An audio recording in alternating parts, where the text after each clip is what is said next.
After my first job MTV working as a music programmer, I can't stop trying to matchmake people with music they might like.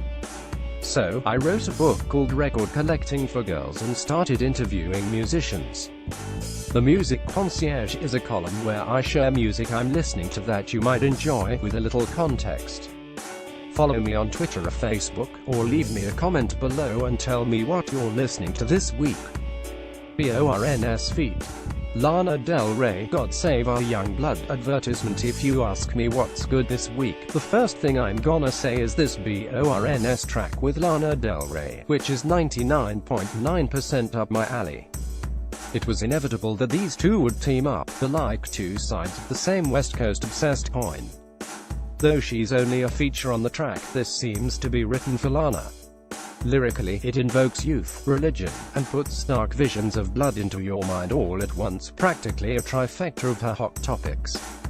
But since it's a BORNS track, the explicit sexuality is missing, in favor of allusions to wild nights and spinning rather than overtly, or even metaphorically, talking about drug use. Lana likes a Lolita-esque take on innocent sexuality in her songs, BORNS prefers romanticism.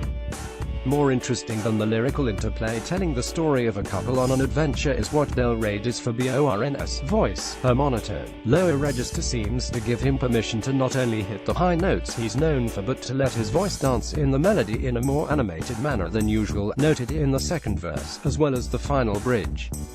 BORNS has, from the start of his career, eschewed gender norms about what music by a man should sound like, a concern itself with, but in this track with Del Rey as his foil, he also manages to play with gender roles using the voices. It's a gorgeous twist on California Dreaming. Advertisement. Lola Wolf, Baby I'm Dying. The soft and slow side of trip-hop will live on if Zoe Kravitz has anything to say about it. Her new track with Jimmy Janopoulos, who produced it with an assist from Bicon, Kendrick Lamar, Drive. Dre goes so far as to incorporate some baritone sax, a la morphine if that helps you place why it feels familiar, with Kravitz's droning chanto of home, home, lulling us into a sense of calm determination. There are hints of Porter's Hit and more Chiba here too, all combining to create a lush, dreamy song that feels like the glow you get in a drunken haze at the end of the night. The band is teasing a new album in 2018, it will be interesting to see what else is up their sleeves. Camp Cope, the opener, and now for something completely different. Australian band Camp Cope has become my obsession, with a brutally honest and real as fuck take on being women in a band, women in music.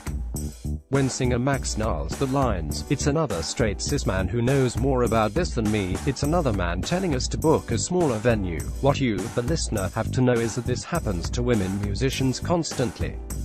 Rock is still considered a male space. Breaking into it for bands like Camp Cope is a political act, so lend them your support." Kendrick Lamar feat. SZA, All the Stars. Lamar and SZA teaming up is a dream come true, but having it happen for the Black Panther soundtrack is about as poetic as it gets. In a word, this song is defiant. The beat is the sound of a ticking clock, counting down the moments until change comes. Lamar delivers a fuck you to privilege and conversations that exclude POC, while SZA croons a chorus of longing for something better that tells us that there is still hope. Lamar uses phrases that invoke the feeling of the song, haunt you, running out of time, hoped for ya, that cleverly mirror the music, reinforcing what it wants to make us feel and taking the edge off some of its harder moments. This one's got layers. Advertisement. Old and Yoke takes one to know one. There is something creepy about this track. Maybe it's the dueling vocal chanting, maybe it's the sitar, maybe it's the staccato percussion, maybe it's the way they recast things with a known meaning to have a different meaning, including the phrase that is used for the song's title.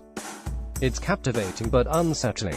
It's a song that the band describes as being about finding beauty and solace in everyday life during highly disturbing times, and the backdrop is what makes it so unsettling. I truly can't put my finger on it, but I also can't stop listening to it. Read these stories next. The saddest breakup songs of all time, happy songs that will instantly put you in a good mood. Wait, what's J-Lo really saying in I'm Real?